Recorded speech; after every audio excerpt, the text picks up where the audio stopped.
في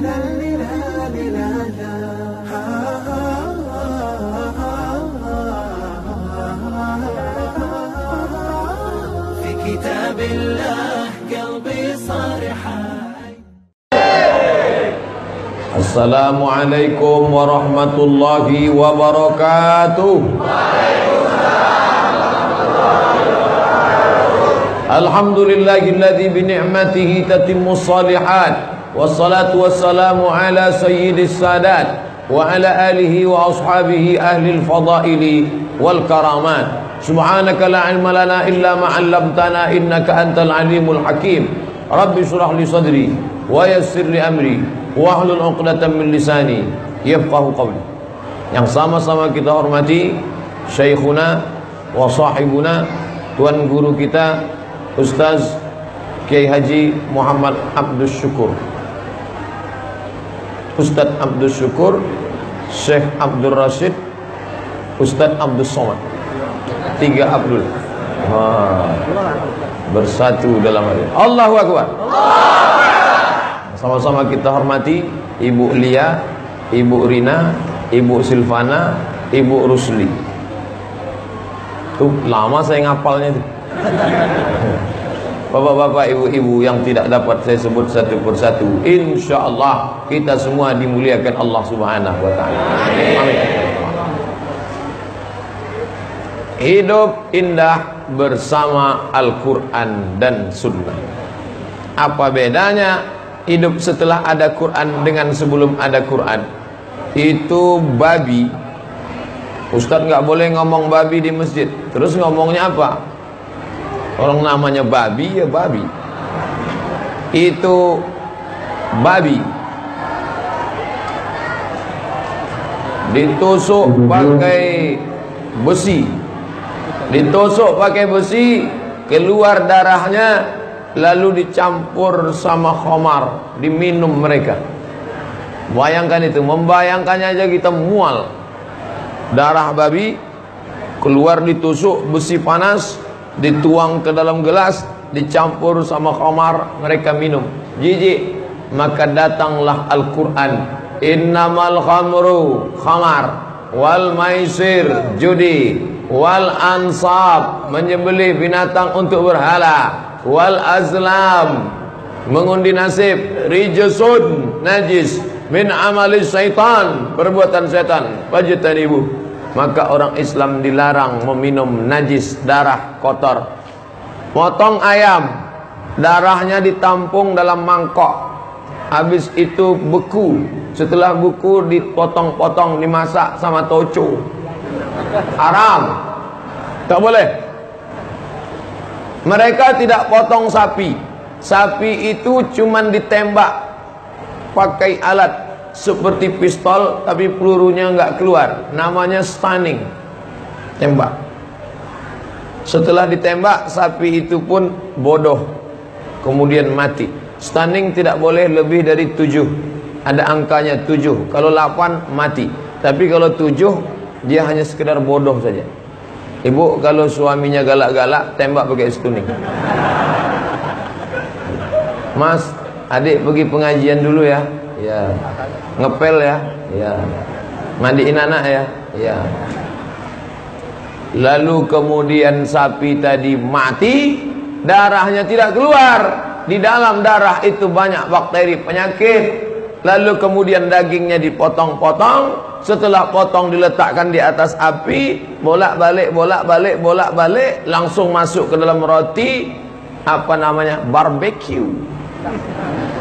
Setelah itu dimakan, tidak baca doa, yummy. Setelah itu kena penyakit namanya sapi gila, mad cow. Cow sapi, mad gila, mad cow sapi gila. Menanduk sana, nanduk sini, nyepak sana, nendang sini. Itu akibat makan sapi gila. Makanya datanglah Islam, dipotong leher sapi, bismillah, wallahu akbar, maka darahnya habis, tumpah semua. 2 urat mesti putus, 1 urat nafas, 1 urat makan. Urat makannya putus, urat nafasnya nggak putus. Setelah talinya dibuka, sapinya tegak lagi. Lalu yang motong ini nggak punya ilmu motong. Ketika ditanya, loh kok sapinya tegak berdiri lagi? Nampaknya sapinya kerasukan jin. Kata jin, aku nggak mau ganggu sapi. Dia yang nggak punya ilmu motong. Saya ilmu motong faham, tahu 2 urat mesti putus dan goloknya ada di rumah. Saya beli sengaja golok untuk motong, tapi sampai sekarang belum pernah saya potong. Karena saya ini orangnya lembut, tak sampai hati melihat sapi mati. Tapi kalau sudah dimasak, tak sampai hati kalau tidak dihabiskan. Nah, setelah sapi dipotong, darahnya keluar habis, bersih. Lalu kemudian dipotong dagingnya, dicuci. Dicuci, kalau tidak dicuci haram, karena ada darahnya. Najis, bercampur dengan najis, mutanajis. Maka dicuci bersih. Cuci pertama, darah. Cuci kedua, agak bercampur darah. Cuci ketiga, mulai agak bersih. Cuci keempat, bening. Saya kalau nyuci daging sapi 4 kali. Kenapa? Saya di keluarga nggak punya saudara perempuan. Abdul Somad anak pertama, adik saya laki-laki. Kami adik beradik 2 orang. Mak saya dari kecil mengajarkan saya masak dan nyuci, karena nggak punya anak perempuan. Abdul Somad, kalau kamu nyuci daging ayam, nyucinya 2 kali. Kalau sapi 4 kali. Kok 2 kali, Mak? Karena kakinya 2. Sapi kok 4 kali? Karena kakinya 4. Karena kita anak-anak nggak berani nanya dalilnya apa. Mana dalil-dalil Quran dan Sunnah? Nggak tahu, pokoknya cuci. Sekarang baru saya paham. Ternyata ayam cukup 2 kali karena darahnya nggak banyak. Tapi kalau sapi darahnya banyak, cuci. Setelah bersih, barulah dimasak matang.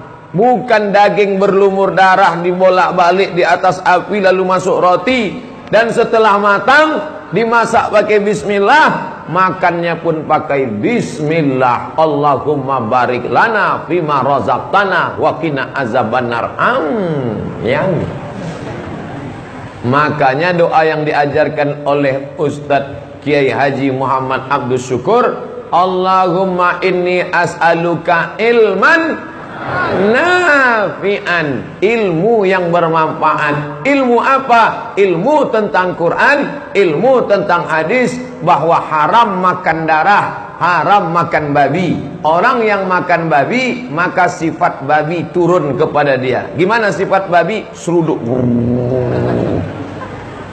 Sifat anjing, makan anjing, turun kepada dia. Salah satu sifat anjing, kalau dikelakson, ngeliat ke belakang. Kalau sapi enggak, lari dia. Nanti kalau ada bapak klakson, dia enggak ke belakang, cuma kan anjing. Enggak semua. Nah, anjing bahasa Inggrisnya dog. Hot dog, anjing kepanasan. Itu yang dimakan. Apa enggak kepanasan aja bawa. Orang barat pun ternyata tidak makan anjing. Makanya dia heran kalau ada ngelihat orang makan anjing. You eat kamu makan anjing kamu. Masa mainan kamu makan? Tapi orang Islam diajarkan ini semua haram. Bertaring haram. Melata, hidup di 2 alam. Di air, di darat, hidup haram. Tapi ada orang-orang yang menghalalkan semua yang melata halal, kecuali kereta api, itu pun karena keras. Semua yang berkaki 4 halal, kecuali meja, itu pun karena keras. Dalam Islam diharamkan. Ini agama mengajarkan indah hidup bersama Al-Quran dan Sunnah. Taraktu fikum amraini, kutinggalkan pada kamu 2 perkara. In tamassaktum bihima, kalau kamu pegang yang 2, lam tadillu abada, kamu tak akan sesat selamanya. Kitab Allah Al-Quran wa sunnati, hadis riwayat Muwatta Malik dan Mustadrak Al-Hakim. Ada satu lagi, wa itrati ahli baiti, Al-Quran dan ahli bait para habaib, Habib Umar bin Hafiz, Habib Syatiri, Habib Masyhur Al-Adani, dan para habaib keturunan Nabi Muhammad, Habib Ahlus Sunnah wal Jamaah, bermazhab Syafi'i, berakidah Asy'ari, dari Hadramaut muhtarim. Kenapa mereka disebut Nabi? Berpegang kamu dengan Quran. Dan para ulama Ahlul Bait. Kenapa? Kata Imam Nawawi alasannya, litamassukihim bisunnah. Karena mereka berpegang teguh dengan sunnah. Allahu Akbar. Siapa yang berpegang dengan sunnah, ikutilah dia. Alaikum bisunnati, ikuti sunnahku. Wa sunnatil khulafa'ir rasyidin, sunnah khulafa'ir rasyidin min ba'di, sesudah aku. Addu 'alaiha bin nawajiz, gigit pakai gigi geraham, minum pakai tangan kanan. Idza akala ahadukum falyakul biyamini, kalau makan pakai tangan kanan. Wa idza syariba ahadukum falyashrab biyamini, kalau minum pakai tangan kanan. Wa idza fa inna syaitan, karena setan akala bisimali, makan tangan kiri, minum pakai tangan kiri. Tapi sebelum minum plastiknya dibuka dulu. Kan mau mempraktekkan gimana minum tangan kanan. Caranya gini, baru bismillah. Bismillah, sebut nama Allah. Paling pendek bismillah, maka minum berubah menjadi ibadah.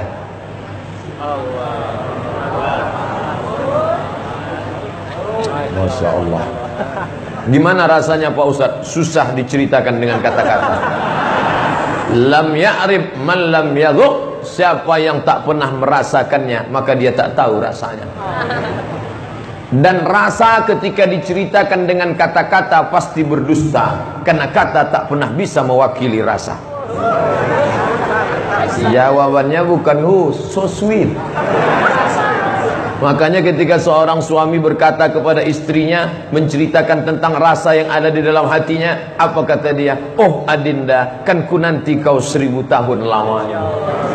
Apa kata istrinya? Bohong, 50 tahun aja udah bengek, 1000 tahun kau katakan. Begitulah orang kalau mengungkapkan kata, karena kata tak bisa mewakili rasa, karena kata terlalu miskin. Lalu kalau begitu bagaimana? Pilihlah kata-kata yang indah menurut Al-Quran, Al-Hadis. Nabi Muhammad SAW mengajarkan kata-kata yang indah. Lihatlah bagaimana Nabi berkata lembut, lemah, baik, tutur kata, sopan santun. Nabi tak pernah memanggil nama istrinya Aisyah. Apa kata dia? Ya Humaira, ya Humaira, wahai engkau yang putih kemerah-merahan. Tadi minum sudah saya tunjukkan. Putih kemerahan gimana? Gini. Ini sawo matang hampir busuk. Aisyah itu kulitnya putih kemerah-merahan. Kalau kena cahaya matahari memerah dia. Bahasa Arabnya Humaira, wahai engkau yang putih kemerahan. Kenapa tidak panggil nama? Karena perempuan sangat berkesan ketika dipanggil dengan gelaran yang indah. Oh my sweet darling, oh my Hello Kitty. Itu kucing tuh Pak Ustaz. Maka panggillah dia dengan nama khairukum, orang yang paling baik di antara kamu. Khairukum li ahli, orang yang paling baik kepada istrinya. Wa ana khairukum li ahli, aku orang paling baik kepada istriku, kata Nabi SAW. Dulu orang Arab jahiliyah memandang perempuan itu seperti benda. Kalau mati seorang bapak, istrinya banyak. Do re mi fa sol la si do mi la sol fa mi re do. Karena waktu itu mereka punya mazhab poligami unlimited edition. Kalau seorang bapak punya anak tertua, habis itu istrinya sampai 20, maka istri yang terakhir boleh diwarisi oleh anak pertama. Ini agama gila. Maka dalam Islam, ketika kita punya ibu tiri, maka ibu tiri kita itu adalah ibu kita. Yang boleh kita tinggalkan cuman ibu kota. Ibu tiri jangan. Nah, maka dalam Islam diharamkan menikahi ibu tiri, karena dia adalah istri bapak kita. Lalu kemudian ada urutan nasab, ada urutan mahram, ada kemuliaan, ada kehormatan. Indah hidup bersama Al-Quran dan Sunnah Nabi Muhammad Sallallahu Alaihi Wasallam. Dulu perempuan diperjualbelikan. Ibu-ibu dimuliakan ini sejak kapan? Sejak lahirnya Nabi Muhammad sallallahu alaihi wasallam. Maka satu hari ibu paling tidak berselawat 100 kali. Kenapa? Karena gara-gara Nabi Muhammad lah ibu dimuliakan. Allahumma salli ala sayyidina Muhammad wa ala ali Muhammad. Allahumma salli ala sayyidina Muhammad wa ala ali Muhammad. Allahumma salli ala sayyidina Muhammad wa ala ali Muhammad. Bangun tidur ibu selawat banyak-banyak. Nanti kalau bapak ngajak ngobrol, Bu, gimana sarapan kita pagi ini? Allahumma sholli ala sayyidina Muhammad wa ala ali Muhammad. Allahumma sholli ala sayyidina Muhammad. Kenapa ibu banyak selawat? Karena dialah yang sudah mengangkat martabatku. Dia yang mengangkat derajat perempuan. Dulu perempuan kalau orang mati diwariskan perempuan seperti harta. Tapi setelah Nabi Muhammad sallallahu alaihi wasallam datang, ibu bukan diwariskan, malah ibu dapat harta warisan. Berapa jatah kami Pak Ustadz? Nih bocoran soal. Kalau suami ibu meninggal, ibu dapat 1/8. Kebetulan suami ibu punya harta warisan 1 M, 1 miliar. Maka ibu dapat 1/8 dari 1 miliar. Berapa? 125 juta. Itu kalau tidak pakai hukum gono gini. Ada hukum kompilasi hukum Islam Indonesia namanya gono gini. Apa arti gono gini? Aku begono, kau begini. Gono gini, begini ceritanya. Seorang suami menikah dengan seorang perempuan tahun 2017 mati. Maka harta yang dicari bersama selama menikah dibagi 2. Karena mereka dianggap musyarakah, berkongsi mencari harta bersama. Maka ketika suami meninggal, maka dibagi 2. 1 M, ibu dapat berapa? 500 juta. Bapak dapat 500 juta. Dari 500 juta dikeluarkan lagi 1/8 kalau ada anak. Maka 125 bagi 2 lebih kurang 60 sekian. 60 tambah 500, ibu dapat bulat 560 juta. Catat biar tahu jatahnya berapa nanti pulang. Bu, suami ibu meninggal, alhamdulillah 560 sudah di tangan. Dulu perempuan diwariskan seperti benda, tapi setelah dia datang, dialah yang mengangkat derajat perempuan. Dulu perempuan tidak perlu tutup kepala, dulu perempuan tidak perlu terbuka, perempuan dibuka. Sekarang kalau kita beli buah, mau yang tertutup apa terbuka? Tutup. Saya kenapa mau minum ini? Karena tertutup tadi. Tutup lagi. Nah, biar aja terbuka. Maka kita mau yang tertutup. Ini masjid tertutup. Oh, indahnya masjid. Luar biasa. Memandang ke atas seperti dekat dari Sidratul Muntaha. Langit terbelah. Masya Allah. Bapak Ibu, itu langit dan keliling bidadari-bidadari. Luar biasa. Bisa aja Pak Ustaz. Bapak Ibu yang dimuliakan Allah Subhanahu wa taala. Oleh sebab itu, maka dengan Islam kita mulia. Perempuan dimuliakan. Dulu anak-anak tidak ada dimuliakan. Aku punya anak 10 orang laki-laki, tidak satu pun pernah kucium. Kata Aqra, Habis bin Aqra, orang Arab Badui, hatinya keras, sifatnya, karakter, tabiatnya keras, tidak mau mencium anak-anak. 10 anaknya tidak pernah dia cium. Di Indonesia, sepreman-premannya kumis tebal, pakai tato, tapi mata sangar. Tapi kalau sudah nampak anak kecil, hilang premannya. Ini orang Arab Badui keras. Nabi mencium Sayyidina Al-Hasan, Nabi mencium Sayyidina Al-Husain, anak Sayyidatuna Fatimah binti Muhammad sallallahu alaihi wasallam. Innal Hasan wal Husain, sesungguhnya Sayyidina Al-Hasan dan Sayyidina Al-Husain sayyida syababi ahlil jannah, pemimpin pemuda penghuni surga. Anak-anak muda yang sekarang istiqamah, kalian akan masuk surga dipimpin oleh Sayyidina Al-Hasan dan Sayyidina Al-Husain. Gantengnya cucu Rasulullah sallallahu alaihi wasallam dicium Nabi. Apa kata Nabi?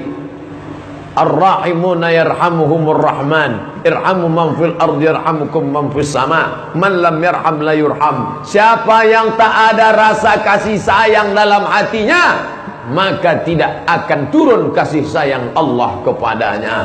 Maka kalau ibu punya kekuasaan, direktur, pimpinan perusahaan, punya security, punya supir, punya office boy, punya pembantu, punya tukang cuci, tukang masak, rajin salat, rajin puasa, rajin pergi haji, tapi gaji mereka tidak dibayar tepat waktu, maka zalim, tak ada rahmat dalam hati. Siapa yang menolong ini? Islam. U'tul ajira ajrahu qabla an yajiffa arakuhu. Bayar gaji karyawanmu sebelum kering keringatnya.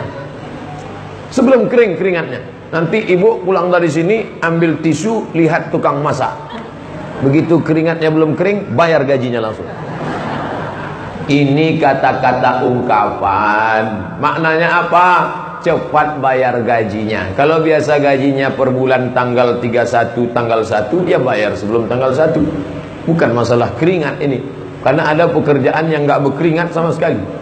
Orang dia di ruang pakai AC, nggak ada keringatnya. Ini kata-kata ungkapan. Dulu kalau sudah pembantu, maka dipukul, ditempeleng, dicambuk, dihina. Hei, kamu tidak ada apa-apanya. Tapi setelah Islam datang, manusia dimuliakan. Dulu yang paling mulia Quraisy. Di bawah Quraisy, Arab non Quraisy. Di bawah Arab non Quraisy, orang yang bukan Arab, Romawi, Persia, kulit putih. Di bawah itu orang kulit hitam. Di bawah itu budak hamba sahaya. Tapi setelah Islam datang, tidak dilihat mana yang Arab, mana yang bukan Arab, mana yang Quraisy, mana yang bukan Quraisy. Kullukum min Adam. Semua kamu dari Adam. Wa Adam min turab. Adam dari tanah. Kembali kepada tanah. Ibu, bapak kalau pergi umrah, berdoa di samping Ka'bah. Labbaik Allahumma labbaik. Labbaik la syarika laka labbaik. Innal hamda wan ni'mata lak wal mulka la syarika lak. Tengok sebelah kanan, wih, putih. Tengok sebelah kiri, pantat kuali. Mana yang lebih mulia di sisi Allah? Yang putih seperti telur ayam rebus atau yang pantat kuali? Inna akramakum indallah atqakum. Yang paling mulia di sisi Allah adalah yang paling takut kepada Allah Subhanahu wa ta'ala. Nih, apakah Abdul Somad yang di atas kursi ini yang mulia? Tidak. Apakah Syekh Rasid dia duduk di bawah, umurnya masih kecil, tidak mulia? Kalau diperiksa kepalanya, lebih mulia Syekh Rasid daripada saya. Kenapa? Karena kalau diklik kanan kepalanya nampak 30 juz. Al-Baqarah, Al-Imran, Al-Maidah, Al-An'am, Al-Anfal, Taha, Yasin, An-Naba, Mutaffifin, ada semua. Abdul Somad di dalamnya juz 30. Diklik Al-Baqarah, muncul sapi betina. Al-alimu kabirun wa in kana saghiran. Orang yang berilmu dia akan besar walaupun dia masih anak kecil. Wal jahilu saghirun. Sedangkan orang yang jahil itu akan dipandang kecil. Wa in kana kabiran, walaupun usianya sudah banyak. Karena dalam Islam yang dilihat adalah what is in your mind. Apa yang ada dalam kepalamu. Dibelah kepala sapi putih, dibelah kepala ayam putih, dibelah kepala manusia putih, isi benak di dalam putih. Tapi yang dilihat itu bukan itu, tapi maknawi, takut kepada Allah Subhanahu wa ta'ala. Maka silakan berilmu, tapi ilmu yang membawa takut kepada Allah Subhanahu wa ta'ala. Allahumma inni as'aluka ilman nafi'an. Setelah dapat ilmu yang membuat takut, takut curang timbangan, takut makan gaji security, takut makan gaji tukang cuci, takut makan gaji orang susah, takut makan gaji tukang gali parit, takut makan gaji tukang rumah. Setelah dapat ilmu takut pada Allah, barulah yang kedua, wa rizqan thayyiban, rezekinya thayyib. Dulu kalau disebut thayyib baik, sekarang thayyib enggak pulang-pulang. Ini lagu-lagu ini merusak nama-nama Islam. Orang semuanya minta thayyib, yang dimakan itu apa? Halalan thayyibah. Dulu kalau ada qari ngaji, a'udzubillahi minasyaitonir rajim. Bismillahirrahmanirrahim. Thayyib, thayyib. Sekarang enggak ada lagi yang berani nyebut thayyib. Thayyib enggak pulang-pulang Pak Ustaz. Oleh sebab itu makna thayyib apa dia? La yashubuhu khalalun wala aibun. Tidak ada cacatnya, tidak ada aibnya. Maka orang yang berilmu, ngerti Quran, ngerti sunnah, jangan curang, jangan bohong. Pergilah ibu ke pasar belanja. Begitu ibu belanja, tidak di supermarket, di pasar tradisional, nimbang sendiri, maka matanya tajam. Kurang. Ini sudah lengkap 10 ons, Bu. 1 onsnya 100 gram, Bu. Begitu pulang ditimbang di rumah 9,5 ons. Curang. 1 ayat, 1 surat untuk timbangan. Wailul lil mutaffifin. Celaka orang yang curang timbangan. Alladzina idza talu 'alan nasi yastawfun. Kalau mereka beli barang, mereka mau lengkap sempurna. Wa idza kaluhum aw wazanuhum yukhsirun. Tapi kalau mereka yang jual barang, mereka yang nimbang, mereka curang pada orang lain. Timbangan padi, bohong. Timbangan beras, bohong. Timbangan cabai, bohong. Timbangan ikan, bohong. Satu-satunya timbangan yang jujur, timbangan posyandu. Maka ilmu yang dituntut adalah Allahumma inni as'aluka ilman nafi'an. Setelah ilmunya baik, barulah rezekinya baik. Wa rizqan thayyiban. Jujur dia berdagang, jujur dia bisnis, akhirnya untung. Kebetulan namanya Ari Untung. Dapat rezeki yang thayyib, dia pun pergi ke Mekah. Kebetulan pembimbingnya orang Medan. Labbaik Allahumma labbaik, labbaik Allahumma labbaik, labbaik Allahumma labbaik. Datang orang Jawa, sampean kok keras. Wah. Kene aku sing labbaik Allahumma labbaik, labbaik la syarika lak labbaik. Kau begitu pula bunyi kau talbiyah. Mari aku yang labbaik Allahumma labbaik. Ada orang yang makan uang haram. Dulu namanya uang tunjangan. Sekarang bukan cuma uang tunjang, uang sundul, uang sipak, uang tanduk, uang sikut.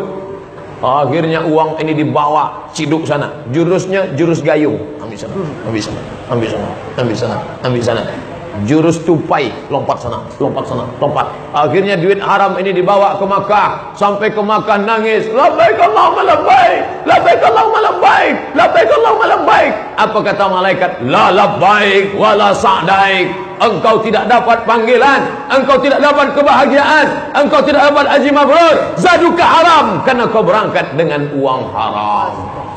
Jangan heran pulang dari haji enggak ada perubahan sama sekali. Saya heran nengok Pak Haji itu, Pak Ustaz. Kenapa? Dulu sebelum berangkat haji pakai celana pendek, sekarang enggak pakai celana sama sekali.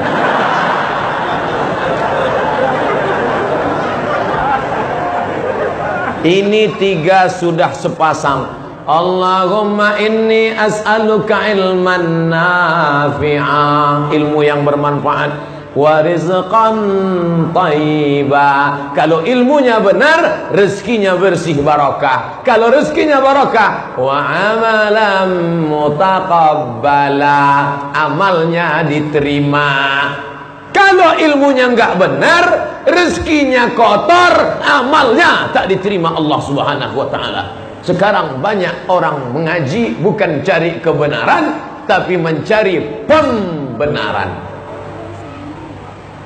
Sampean kerjanya apa? koruptor. Sampean kerjanya apa? Tipu-tipu, bohong-bohong. Tenang, kamu bisa masuk surga dengan syarat kamu harus bayar mahar. Wani piro? Ini ilmu tidak benar. Sepaket, ilmu tidak benar, rezekinya kotor, jahat, dan yang paling fatal, menyangka sudah beramal padahal amalnya tak diterima Allah. Ini yang disindir Allah dalam juz 15. Wa yahsabuna annahum yuhsinuna sun'a. Mereka menyangka berbuat baik, tapi sebenarnya mereka tidak berbuat baik. Hari ini alhamdulillah, kenapa kita makan yang halal? Hidup indah bersama Quran dan Sunnah. Kenapa enggak makan minum darah babi? Hidup indah karena Quran dan Sunnah. Kenapa enggak nipu-nipu timbangan? Hidup indah bersama Quran dan Sunnah. Tadi saya datang suara bacaan qori kita, Masya Allah, sampai di dalam diajarkan doa langsung oleh Ustadz Kiai Haji Muhammad Abdus Syukur. Langsung doa dari mulut beliau. Itu artinya apa? Antum sudah dapat ijazah, bukan dari buku. Sekarang orang ada belajar, kamu dapat doa ini dari mana? www.google.com. Guru kamu siapa? Saya dapatnya dari kitab Sahih Al-Bukhari. Imam Bukhari dapat dari gurunya, namanya Abdullah bin Maslamah. Abdullah bin Maslamah dapat dari gurunya, namanya Malik bin Anas. Malik bin Anas dapat dari gurunya, namanya Abu Zinad. Abu Zinad dapat dari gurunya, namanya Al-A'raj. Al-A'raj dapat dari gurunya, namanya Abu Hurairah. Abu Hurairah dapat dari gurunya. Guru segala guru, Nabi Muhammad sallallahu alaihi wasallam. Sekarang orang tak bersanad. Kamu belajar dari mana? Langsung ke Nabi. Loh, kok bisa ente langsung ke Nabi? Ente ketemu sama Nabi? Enggak. Lalu gimana? Dari YouTube. Boleh. Banyak jamaah kenal dengan saya, tapi enggak pernah ketemu dengan saya. Ternyata saya dapat ijazah doa. Ustadz, waktu kita habis, maka ngaji. Datang Ustadz Arifin Ilham, ngaji. Datang Habib Taufik As-Segab, ngaji. Datang Ustadz Kiai Haji Muhammad Abdus Syukur, ngaji. Yang penting ngaji, yang penting ngaji. Kalau nggak paham, nanya. Ustadz Abdul Somad, saya selalu dengar ceramah Ustadz. Sampai tadi malam jam 2 saya dengar ceramah Ustadz. Saya pergi makan di rumah makan. Pas sedang rumah makan, datang bapak-bapak. Ustadz Somad ya? Iya. Alhamdulillah Pak Ustadz. Baru tadi malam nonton ceramah Ustadz sampai jam 2. Sampai nggak sholat subuh tadi. Ini nggak benar. Dengar pengajian kok nggak sholat subuh. Makanya ilman nafi'an wa rizqan tayyiban wa amalan mutaqabbala. Ya Allah, berikan kami ilmu yang bermanfaat tentang Quran dan Sunnah. Setelah itu berikan kami rezeki yang barakah, dan berikan kami amal yang diterima. Terima kasih segala perhatian. Mohon maaf segala kesilapan. Aqulu qawli hadza astaghfirullah li wa lakum wa lisairil muslimina wal muslimat. La tada' lana dzamban illa ghafartah. Segala dosa kami ampunkan ya Allah. Wala aiban illa satartah. Segala aib